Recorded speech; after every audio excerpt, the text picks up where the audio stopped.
Okay, everybody, here is our second shot at advanced accounting recording lecture. Excited to be working on this with you again and hope this lecture will help you get through chapter 3.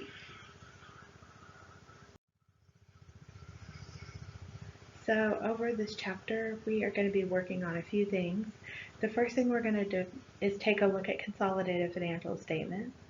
We're going to understand the requirements for including a subsidiary in the statement. So we're going to be working on those parent-sub relationships. We're going to go in and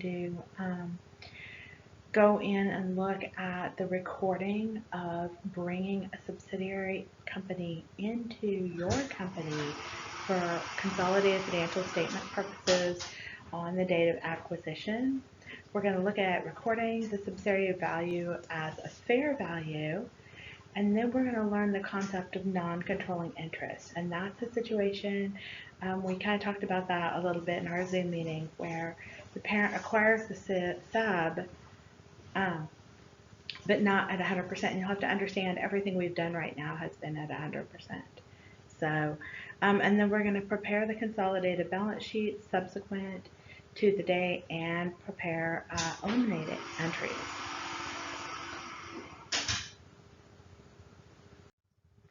So I just want to talk to you also about the rest of our objectives, which is to look at the excess of fair value over book value and the amortization in the period subsequent to acquisition. We're going to apply the concepts of underlying preparation and consolidated income statement.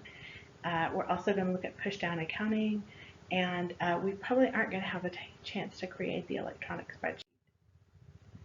Okay, and then we're going to look at the benefits and limitations of a consolidated financial statement. Okay, so the idea of a business acquisition is something that is basically when a larger business comes in and acquires the stock of a smaller subsidiary company. And in this particular situation, I'm thinking of Facebook's application of purchasing WhatsApp, which actually is your discussion board question this week, which I just posted. So usually it's a more than 50% acquisition, and sometimes it can be just a simple additional investment. So different kinds of understanding who is in control. When we're doing our problems, it's mostly going to be around 80% acquisition, and you'll have a non-controlling interest, which will be someone who owns, is an outside owner. So give you a little idea about that. All right, so the next thing we're going to look at is looking at consolidated statement. The consolidated statement basically gives the outside users of financial information a understanding of what's going on with the parent and the subsidiary. And again, it's not designed for the non-controlling interest. Usually the non-controlling interest has their own separate set of financial statements and information. If they're publicly traded, they'll be filing it and that sort of thing. And then the subs issue a separate statement. So in addition to the parent's consolidated statement, which shows mainly the parent and the subsidiaries will also issue their own financial statement. Okay, so what is a subsidiary? So a corporation becomes a subsidiary when another corporation comes out and buys most of the interest in its voting stock. Usually, I'm thinking in terms of technology, that would be something where you came up with a great idea, you got it rolling, and then a large conglomerate comes around and says, hey, I want your knowledge. So they'll come in and buy you out. You'll still operate and do what you're doing, but you'll probably be under the umbrella of a larger corporation. And sometimes it's better to be a sub than to have to worry about keeping your secrets or competing against a larger corporation. Sometimes people go ahead and acquiesce because they don't want to go up against a Facebook or a Google. So let's take a look here. Um, there are cases where a sub would be excluded from a consolidation, and that would be if the control doesn't rest with the majority owner. So maybe the majority owner comes in and funds the investment but doesn't want the management responsibility. So they would not necessarily be included in the consolidation. So one of the things I want you to think about when you're thinking about whether or not to include it in the consolidation is the consolidation is the benefit, it's the report card on how management operates. The financial statements, consolidated financial statements are the report card for the management, like how good a job they're doing as managers, bringing in income, how they're managing expenses, what investments they're making. So if they're not in control of the situation, then we really can't show that in the consolidation that's part of their business book. Okay.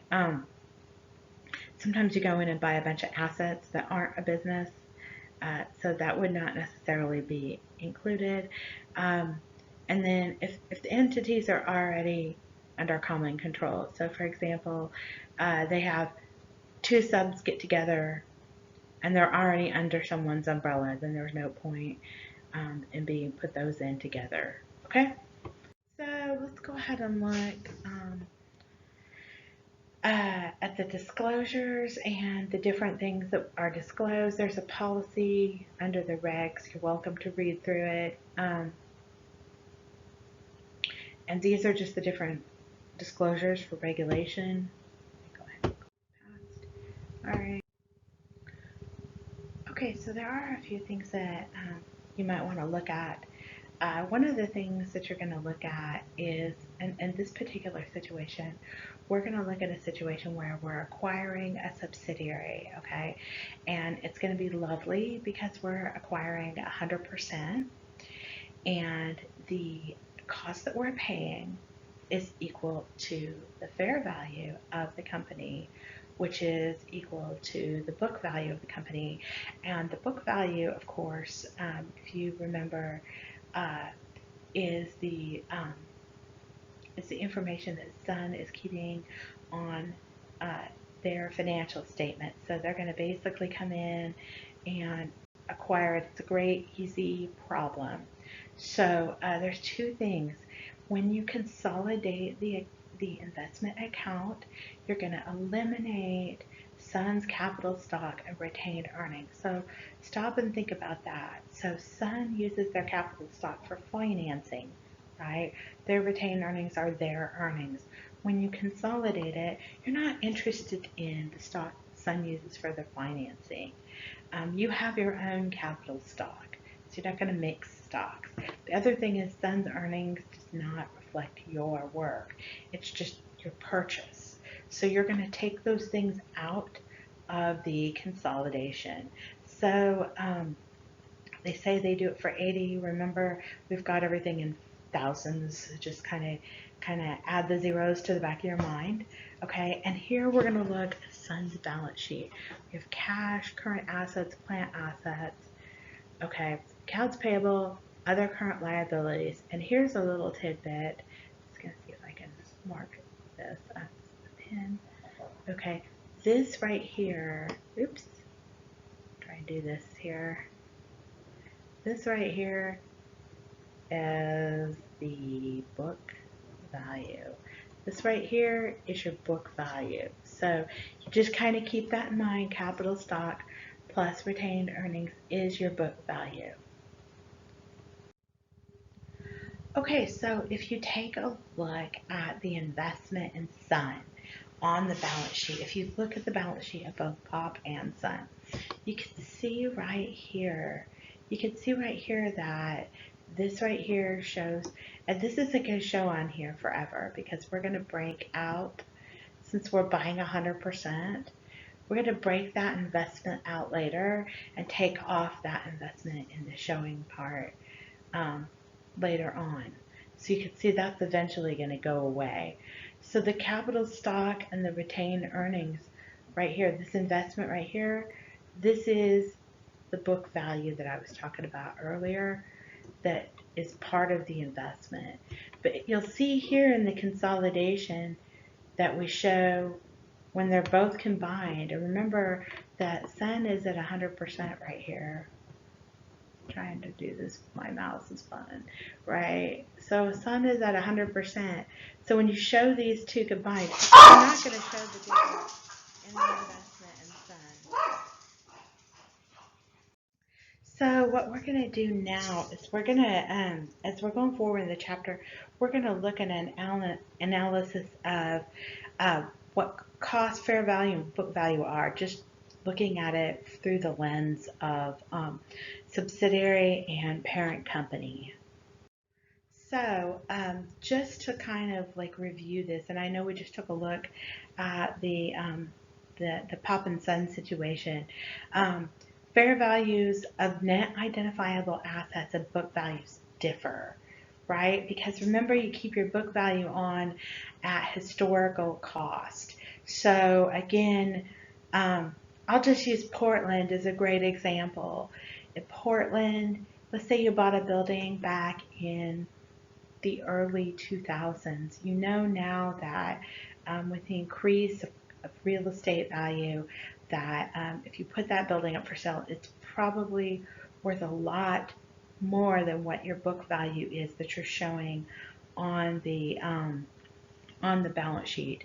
Okay, so let me just make sure we don't get confused. I'm not talking about what we call book value for the subsidiary being sold in terms of retained earnings and capital stock.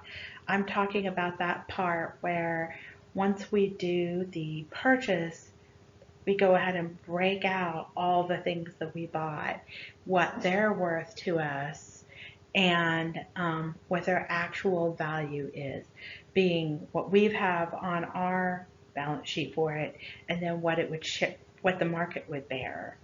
So if we have a situation where we go out, we get appraisers, we list out all our assets, and for whatever reason, you know, the person is buying our name, our value as a company, and so they pay a little bit more for what than what the assets are actually worth, then that excess is goodwill.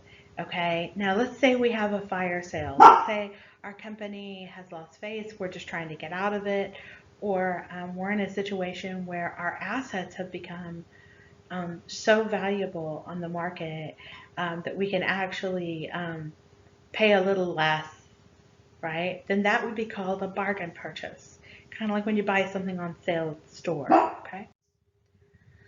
So the difference between the book value and the fair value is assigned to the specific assets and liabilities, okay? So you're going to go in and kind of look at undervalued and overvalued inventory and plant assets.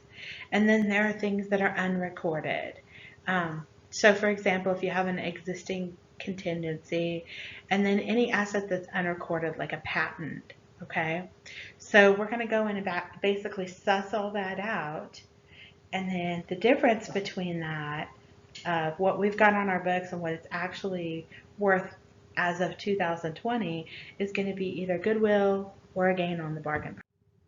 Okay, so now we're going to go ahead and attack our second example, and in this case, the book value is not equal to the fair value.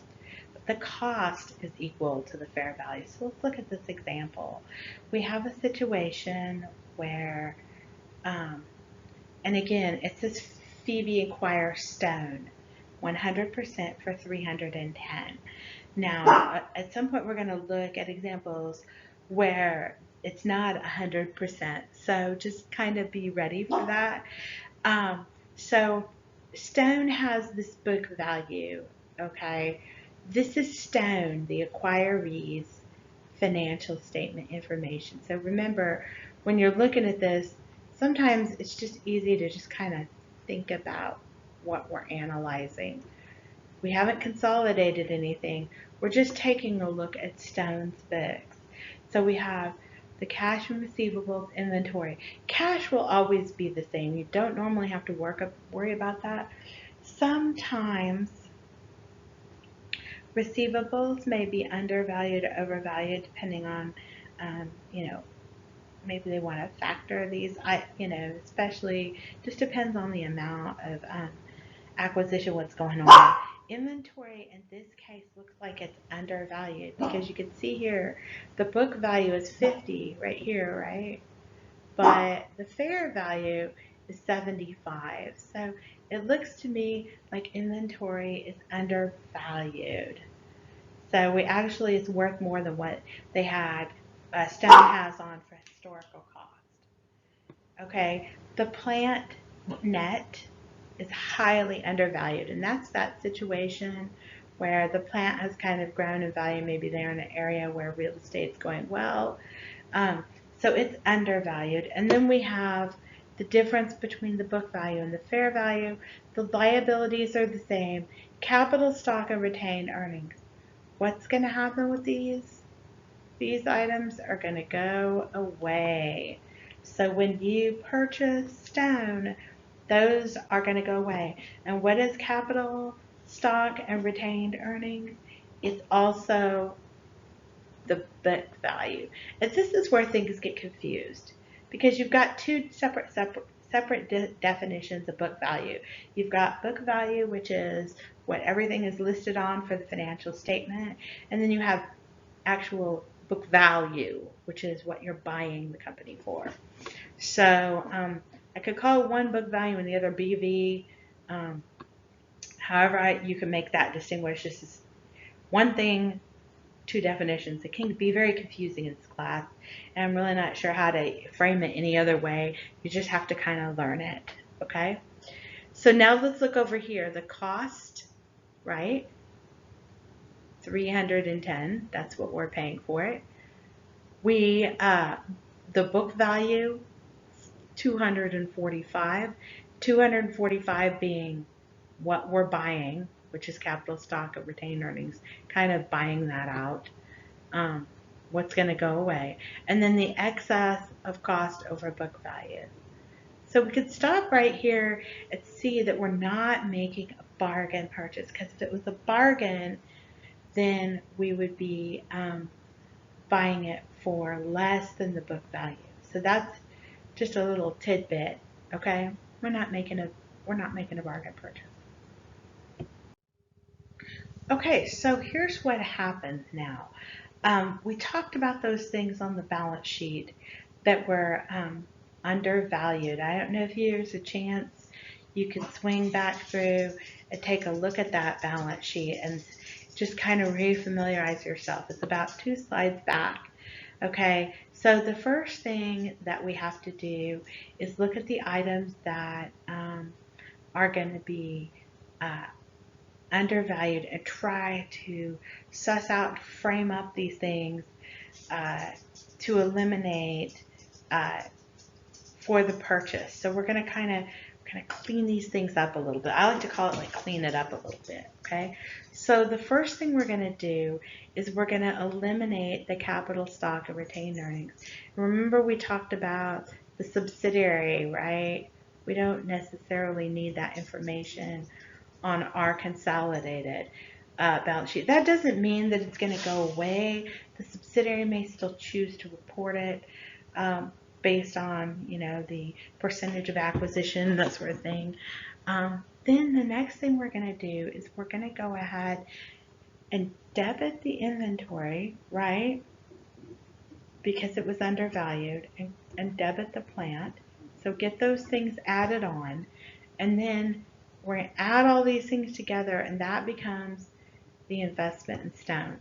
Okay, now let's take a look at this amortization thing. This is amortization in this particular class can be a little bit confusing. And basically what we're saying is, how are we going to kind of cut these things out as we go along? I don't know if cut them out is the right word. So the very first year, we're going to show that undervalue in inventory, okay? And then we're going to show out the plant over the course, the little difference in the plant between book and fair over the course of 10 years, okay?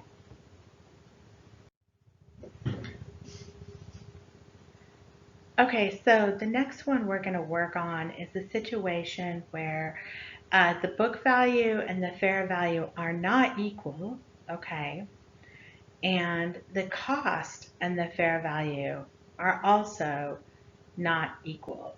So we've got a lot of stuff kind of going on here. All right, so let's take a look at Petra and Sammy. All right, Petra acquires 100% of Sammy for 530. All right. So let's look. Right now, we're looking at Sammy's report card, his or her balance sheet, or the company's balance sheet. And you can see right here that everything seems to line up except for this one little piece, and that's the net plant. Okay, the net plant does not line up. Also, we have the liabilities here. It looks like we actually have um, more liabilities than originally planned. And then, of course, we're going to add this capital stock and retained earnings to get this book value right here. The excess of cost over book value is 90. Okay, and again, this is what we paid. We acquired it for 530. The book value added up right here. Check. We're doing it right here. And then our fair value is going to be a few things, okay? It's going to be the actual fair value, the appraised value right here. This is our appraised value. Went out, figured out what the stuff was actually worth, minus the liabilities amount, right? So we have assets minus liabilities to have a full fair value. Okay? So here's our information to get started. And so what I want to do is show you how this little journal entry works for the elimination. And basically what we're doing is kind of taking the capital stock off of Sammy and the retained earnings and then showing the investment in Sammy as a credit. Then what we're going to do is debit the plant and goodwill to bring them up to the fair value and credit the liabilities to increase the liabilities up to their fair value. Okay, so in this scenario, we're looking at a situation where Prime is acquiring 100% of Sun for 185. Okay, and again, we're going to look through the book value of the individual items versus the fair market value. And then at the bottom, we're going to look at the actual book value. I'll call it the BV of capital stock and retained earnings. So that's how we're figuring it's part of its worth, right? So that's going to be that 180 right here. And then we're going to take the excess. So the first thing we're going to do is we're going to do the 180 add. We're going to add the capital stock and retained earnings to get the book value, okay? And then we're going to look at the fair value. So the fair value is going to be the total of the liabilities, assets. I haven't said that. I don't think I've done A and L yet. Just minus the liabilities. And then that's going to end up being 210. Okay. So then we're going to take the cost, what we purchased it for, which was the 185, minus the fair value, which was the 210, right? And that's going to mean that we have a bargain purchase. 210. These are some very bad mouse drawings, but I hope you get the point, right? So we have a bargain purchase. We have a gain on bargain purchase.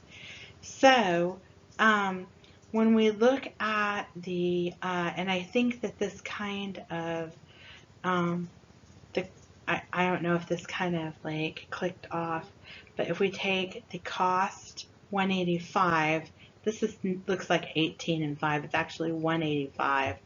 185 minus 180. This is the excess of cost over book value. Okay, so I wanted to give you a little snapshot of what we're looking at here. And so I brought in this slide from a previous slide just so you could kind of see, have it all side by side. So let's just walk through this together. The first thing we're going to do is we're going to go ahead and put up our investment in Sun as a debit account balance. And again, the investment in Sun represents the fair value of the asset that we're purchasing, the fair value. Okay, and we all remember what the fair value is. Okay, then we're going to look at what we paid for it. So we paid $185 for it, and then the difference between our investment, which is our fair value, and what we paid is going to be the gain on bargain purchase. So remember that if the investment is more than what we paid, then we're going to have a bargain purchase. And remember, when we take the fair value from previous slide, we're taking the assets minus the liabilities from the balance sheet's fair value. Hopefully that's helpful for you in making this journal entry. Okay, and then we're going to round it out right here.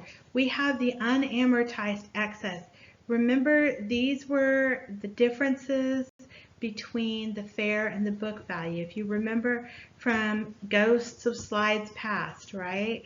We had undervalued inventory and undervalued plant assets. Undervalued meaning that the book value as respect to the balance sheet was lower than the fair value or the market price. Okay, so we have these $30 worth of unamortized excess. Now, when we're doing the elimination entry, all right, we are going to take off. Remember, Prime, I believe, is buying Sun.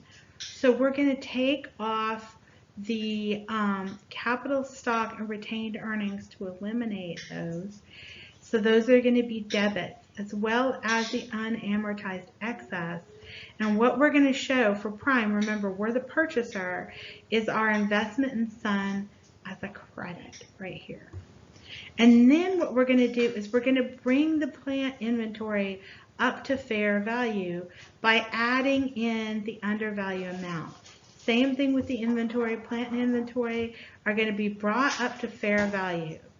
Now, we showed this unamortized excess in the investment in Sun, but it's not a permanent account. So we're going to credit this right here. This is kind of a holding account until we can get this entry on. So we're going to credit the unamortized excess for $30, and then that will wash out. And what we'll have is inventory and plant that are brought up to correct value and an investment in Sun showing as a credit. Capital stock from the company being purchased and retained earnings will also be flushed off of the balance sheet. Last but not least, let's look at the adjustments that we're doing in our worksheet. So let's look at Prime and Sun. So now right here we've got the two companies side by side. So one of the things that can be very confusing, and I love how they use the P and S, is the parent and the sub. So the idea of their material being presented together and then added together is the consolidation of these two items. So again, the consolidated, remember this is 100%. Later on we're going to be showing stuff that's less than 100%. We're going to add these two together as we consolidate. Receivables will be added together. Okay? Remember that we're going to add them together for the inventory. Then on top of that, we're going to add that little inventory adjustment we had for fair value. Same thing with the plant. Add the book value of Prime, that's Prime's plants, plus Sun's plant net, plus the adjustment of the undervalue plant back, bringing it up to fair value. Okay, what about this investment in Sun? We've credited it, okay? But when we get to the consolidation, we're going to show 0. Why is that? Because we're showing the consolidation right here within the plant assets. This is all our consolidation right here. We don't need to show this extra amount. The unamortized access is going to wash right out. That's going to be gone. We're not adding it together. I'm just showing that it washes out, okay? So we give our totals here. Our total consolidation, 880. Liabilities will be added together. Capital stock. This is Prime's capital stock, so it should show on the balance sheet. In the consolidation, we're not going to put in the capital stock or the retained earnings for Sun because those have been spread out within the value across the balance sheet in other areas. So remember, we had this investment, this 210 right here. We're not going to show these because these are Sun personal. We have now taken over, and that particular part in our mind is going away. Okay, and then this is our own personal, if we are Prime, this is our own personal retained earnings that we will show in the consolidated worksheet. So now you have an idea of what a consolidated worksheet looks like. And when you review those financial statements, you'll have a really good idea of what it means. Okay, so in the upcoming slides, we're going to talk about consolidated financial statements. And up until this point, we have had a situation where we were buying 100% of the subsidiary.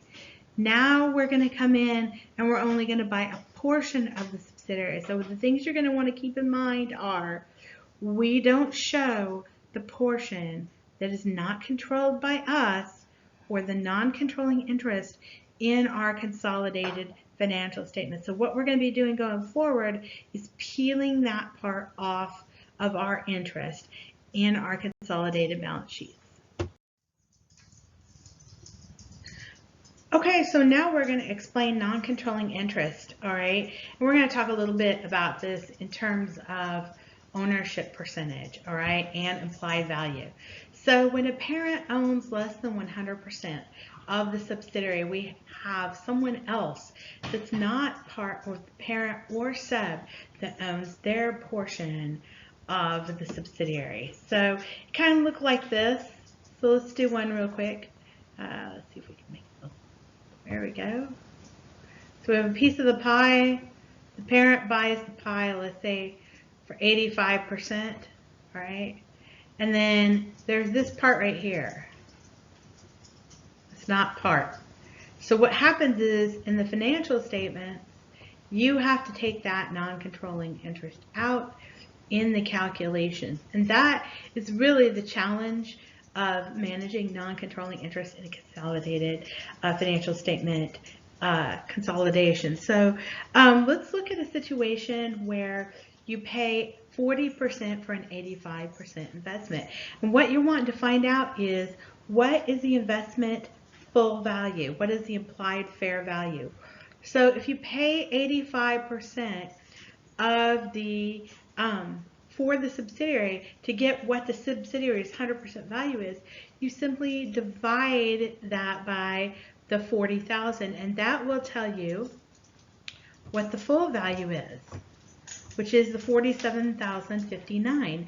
And then from there, you can take out the part that is the minority share or the non-controlling interest share, and you can see the two differences. So the parent pays, they're only going to pay for their part.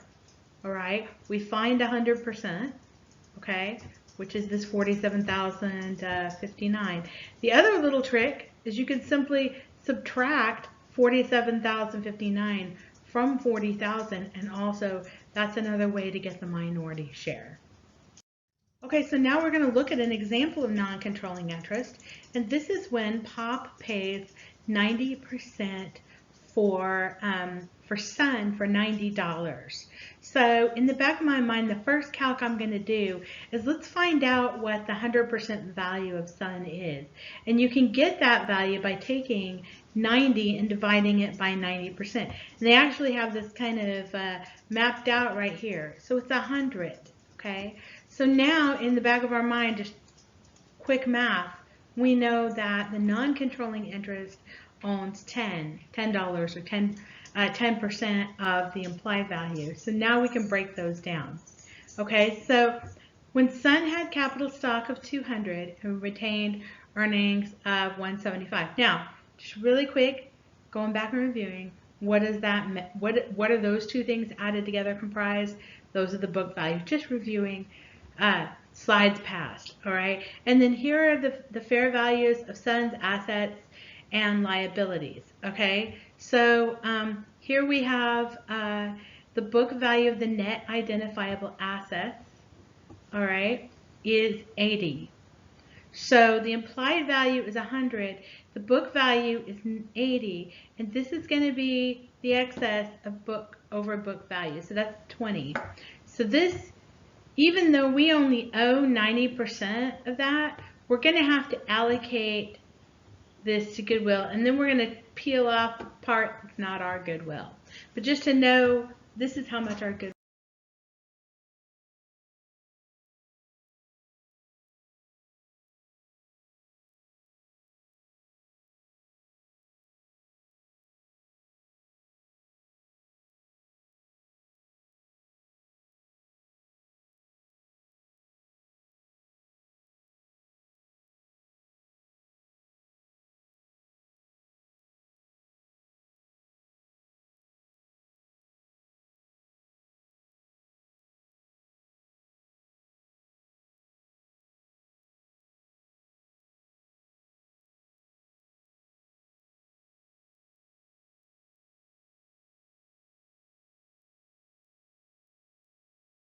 Okay, so we're looking now at the ledger, and I brought in this page from the other work paper that we did, and I just want to put in how we consolidate everything. We add the assets right here, assets, current assets, adding everything up as we have done in the past.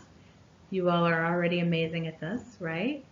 Adding the other current, because we're showing POPs plus 100% of Sun, right?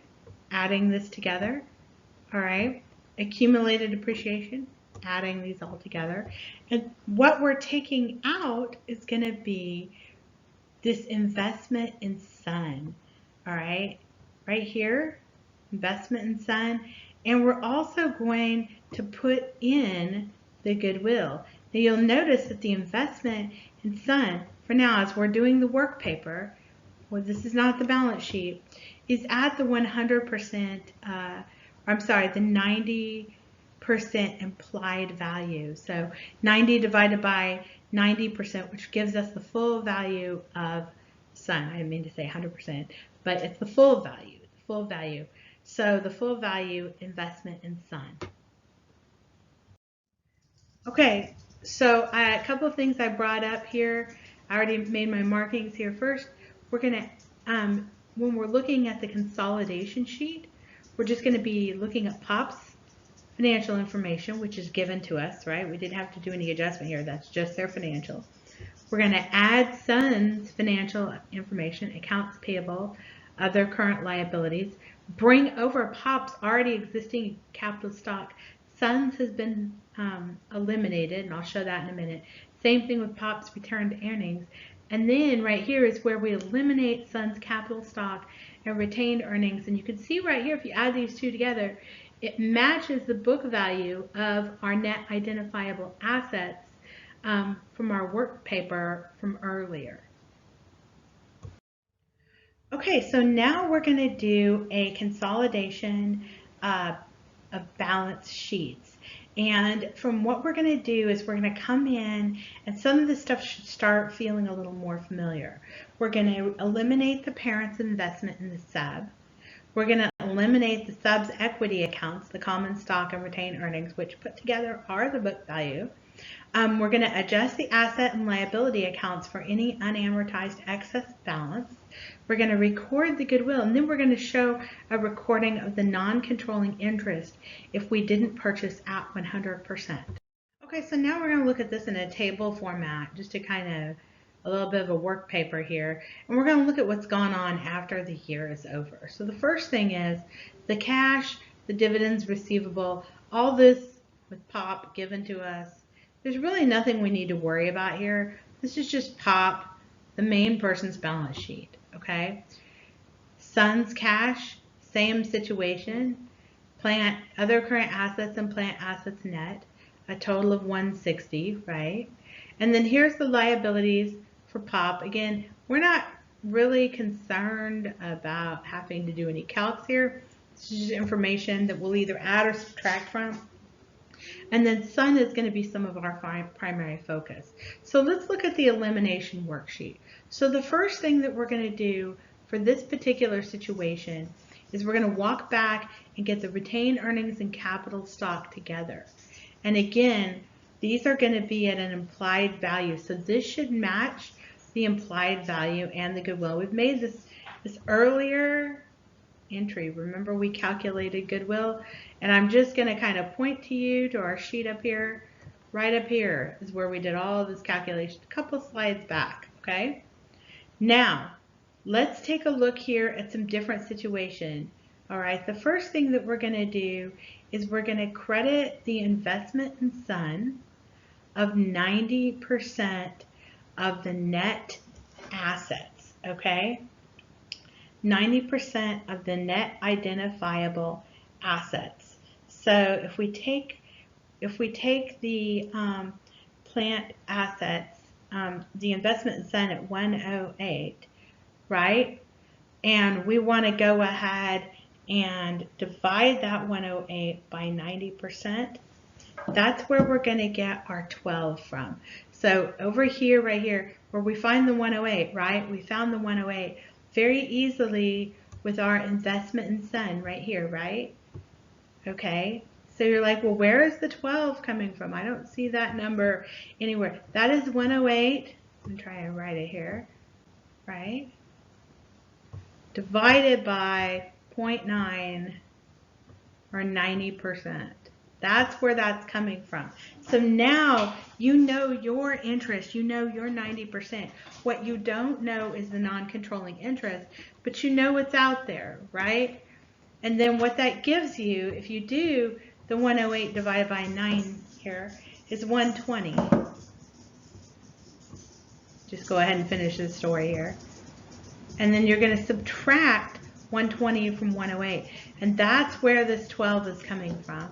Not completely easy to know right off the bat, but when you see this, know that you're going to have to do a gross, I like to call it a gross up. You're going to have to get it up to the full 100% value because this only represents 90%. Okay, let's look at the dividends payable and dividends receivable. Dividends payable and dividends receivable between a parent and a sub are basically washed out or eliminated. So in order to get rid of the dividends receivable, if it's POP to Son, which we're assuming, we're going to go ahead and debit the payable and credit the receivable out. Okay, so that eliminates that. And then the next thing we're going to do is eliminate an account payable between the two. And between the two of these, there's an account payable out there. We're going to go ahead and debit the account payable and credit other current assets. And what that does is kind of wash things out between the company. It's okay to have a dividend receivable out there if it's somebody that's not your sub, or an account payable in between a sub and a parent. Go ahead and eliminate these accounts that you're sharing. Okay, so I want to give you some more rundown on the idea of accounts that are shared. So I always make a joke with my husband. I'm like, let's make a bet and you can take it out of our joint checking account. That's the same idea with shared accounts. If there's a payable and a receivable between a parent and a sub, it's the same idea as the joint checking account. So just to give you some perspective of the idea of shared accounts, okay? So now let's look at the adjustments over the year, and what I'd like you to think about, because I couldn't fit it on this page, is maybe if it's possible in your home computer, to pull up this PowerPoint and put the slides next to each other, side by side. It'll make it very much more understandable. So when you're looking at after a year, okay, so you have the cash, dividends receivable, all the things listed out for POP. We're not doing anything with these other than we know that the dividend receivable is from Sun. So that we're going to just wash out right here. We're going to credit it. Same thing with that other current asset, which was a payable. Credit that out. Okay. So this will be combined, right? These two will be combined.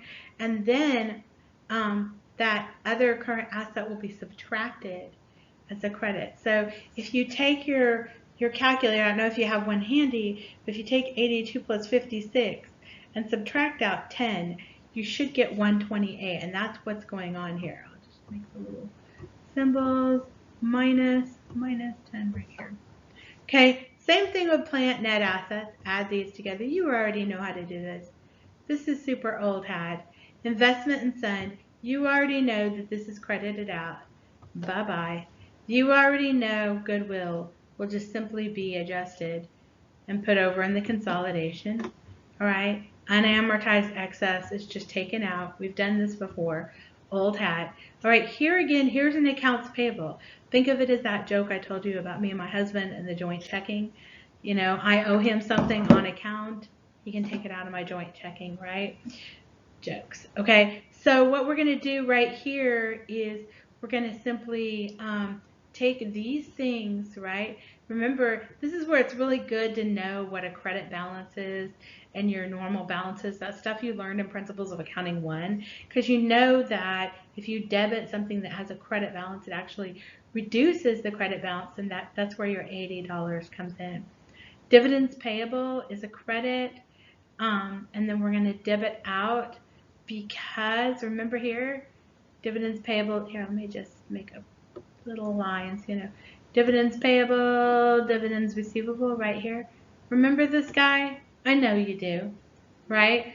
So when we debit a payable, it actually goes down a little lower.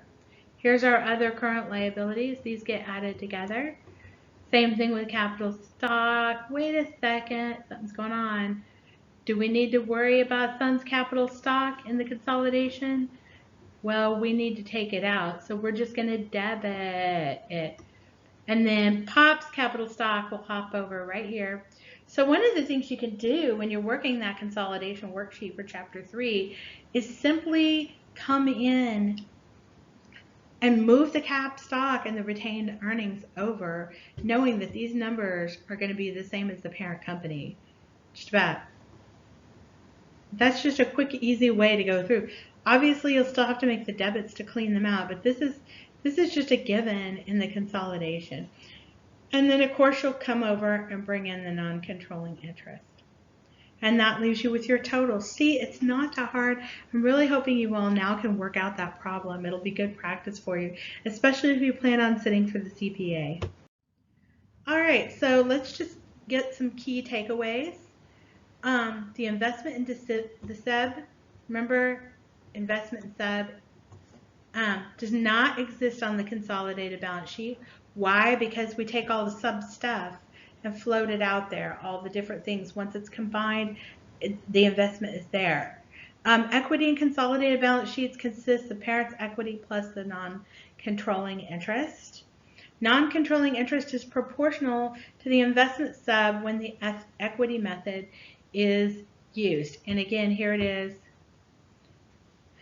108 times 10 divided by 90, or you could just do 108 divided by 90 and then subtract that out from 108. Lots of different ways you can do that. The way I did it is easiest for me. You all do you. Okay, so let's look at the amortizations after the acquisition. Okay, so let's take a look at this unamortized excess and what this account basically means. It's the excess assigned to liabilities and assets, that excess between that book value and fair value that are amortized according to the account. So this particular amortization period schedule is really good to have. So Inventories and current assets are usually done over a year, basically because they're current, so they're 1 year or less anyway. And then the income statement account for that is cost of sales and other expense. Buildings, equipment, and patents. So you go in, you buy another company that, or I'm sorry, not buy you gather a subsidiary that has these long-term items. So you're basically going to look for the remainder of the life. So they may have a 40-year-old building that they've amortized for 10 years, and then your period would be for the 30 years remaining. Copyrights and land, as you remember back from beginning accounting, land is not amortized, neither are copyrights, and long-term debt is the time to maturity. And then of course here are the corresponding income statement accounts where you make the expense entry. Okay, so here's a great example of this with the Phoebe and Stone. If you walk back to that one we did earlier, you can come in here and see that the inventory will be amortized at its full amount. The plant, I believe, had, I don't remember, but this looks like it was a 10-year amortization schedule. So I'm assuming that you would take out this year's and then you would keep track of the unamortized balance. Oh, here it is right here. Bite my tongue. Didn't even see my own slide. Sorry, guys. Late in the afternoon. All right, so it's 10. I can just see it by the math. It was 10-year amortization schedule. Okay, so it's 4 per year. So now you can see the amount of current year's amortization and what's left over to work on. All right, and then the excess of the cost over the book value, what is that going to go to? I'll just let you think that out. Okay, so now we're going to go ahead and take a look at Petra and Sammy. And if this slide looks a little crowded, I apologize. I brought in the previous slide where we did the elimination worksheet, just so you could kind of see, kind of get a refresher of what's going on. So the first thing we're going to look at is the excess of the cost over book value. If you see right here, remember we were paying $530.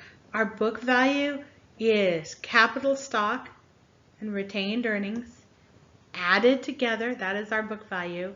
And then a separate definition of book value is the listing of Sammy's accounts individually. The next thing that we will talk about is how we're going to allocate those to the items that were valued differently from historical book value cost to current fair market value cost. So see if this will refresh you a little bit. Remember that our plant, we had a difference of 60. Our liabilities, we actually need to add more liabilities in. And our goodwill is the difference between our purchase price and what our fair market value, so what we paid over and above would be our goodwill. Now I know that if you add these three things together, they the 55 plus the 35, if I take that out together here, okay, or 60 minus 5 plus 35, that's where our $90 comes from. And you can see the unamortized excess, that is our $90. All right, so to find out our current year's amortization, we're going to take this and divide this by the years left on the plant right here. I was trying to make a division sign, you know where I'm going. So this becomes the 15 for here. The liabilities, all right, the current year's amortization is not divided out. It's divided by 5 years, right? Okay, and then that's going to be 1 because to reduce the liability, we have to actually add to it. So if you go back to those principles in accounting, that's really nice to kind of remember those debits and credits and what makes liabilities get bigger and smaller and that sort of thing. And then the goodwill will just come over right on its own as 35. And now we have, after our current year's amortization, we have this much in our unamortized excess. Okay? Okay, so now we're looking at prime and sun. All right, here's another great example, and hopefully by now you're starting to feel very comfortable with this breakdown. So the first thing we're going to do is remember the differences between the book value of the asset in its balance sheet as it was being purchased and the fair market, or I'm sorry, as it was being acquired, bite my tongue, acquired, and the fair market value that it was acquired at. So what we're going to do now is come in here and take those differences and amortize them for the journal entry, again for prime and sun. And you'll note here too that so easy to do inventory. Inventory is the easiest one. It's just a nice straight across because it's a current asset, so it washes out the first year. Land does not get amortized, so we do 0 with it.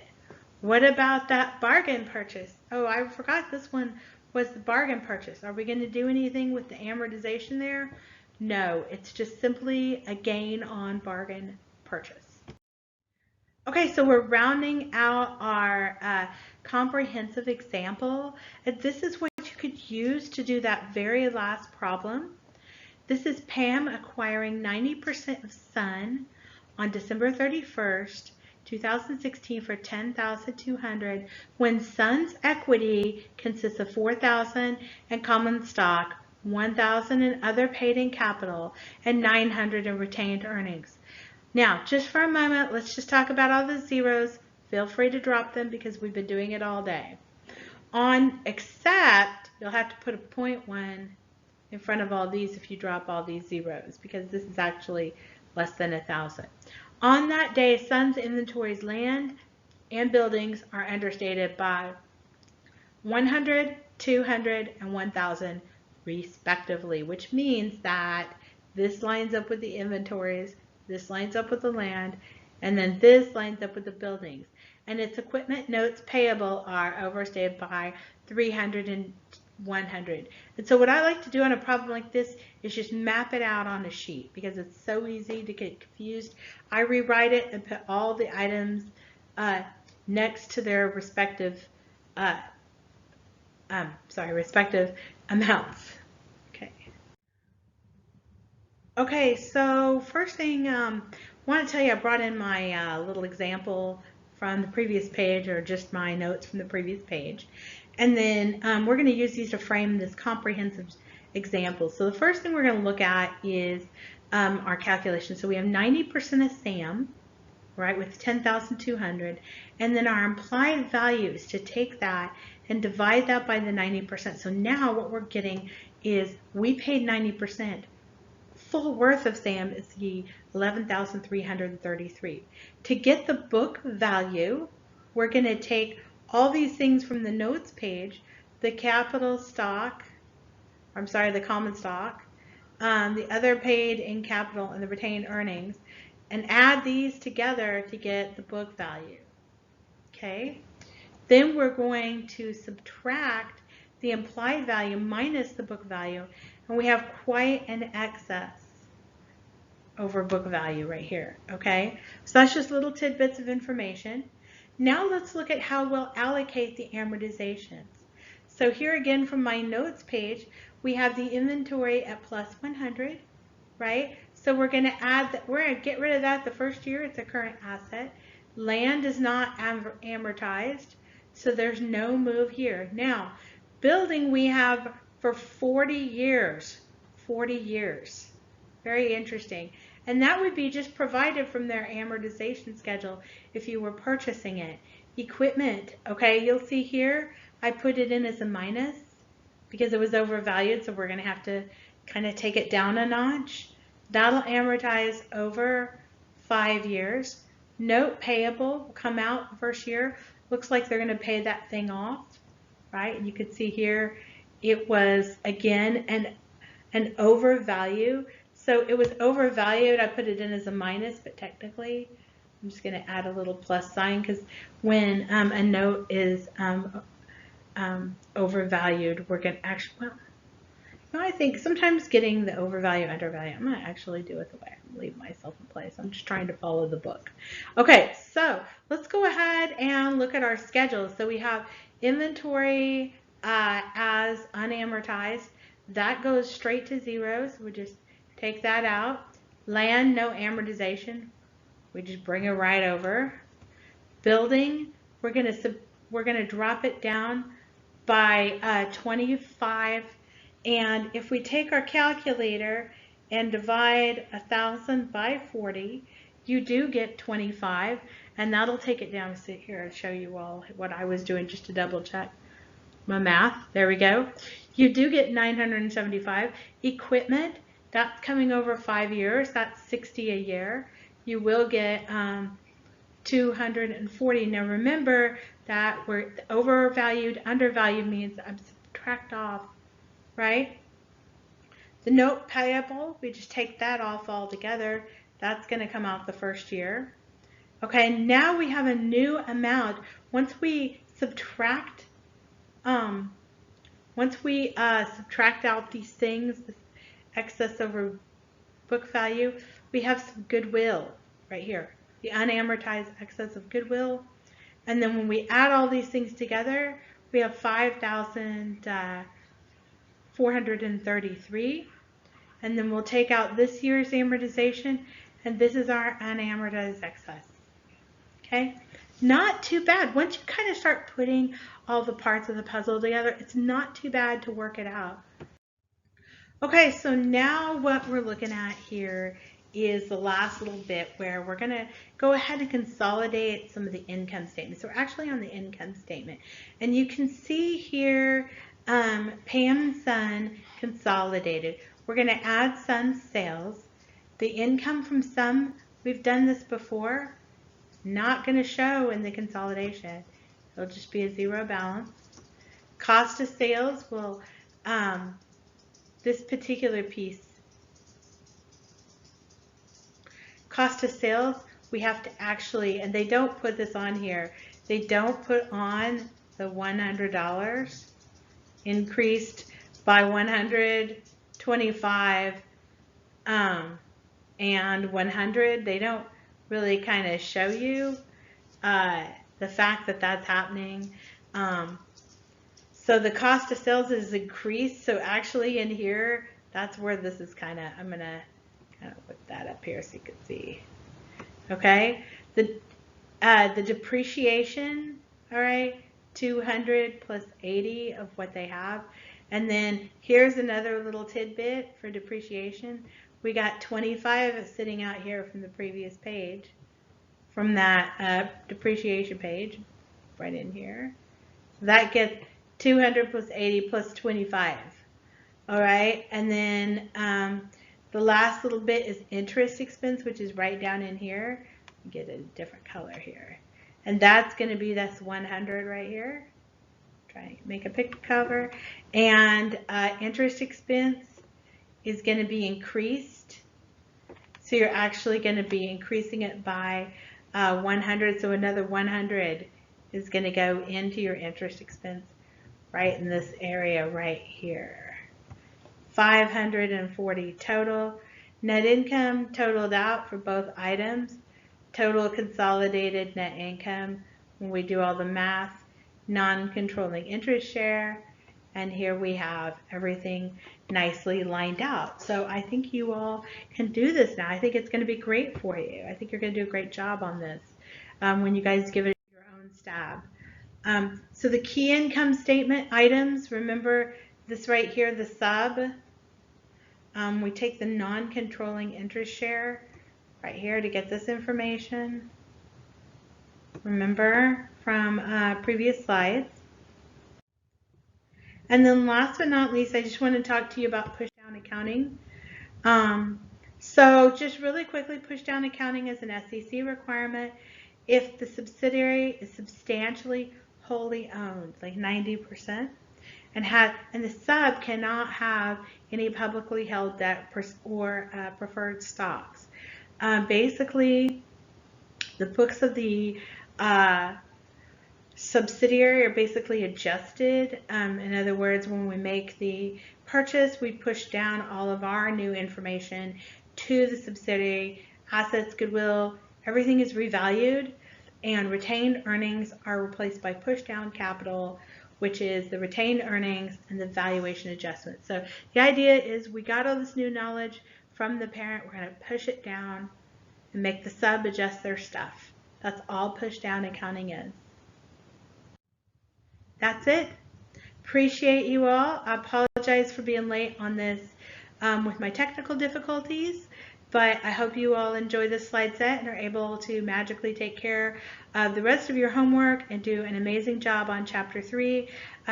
Appreciate you listening to these slides and looking forward to our next session together live. Have a great rest of your day. Thank you.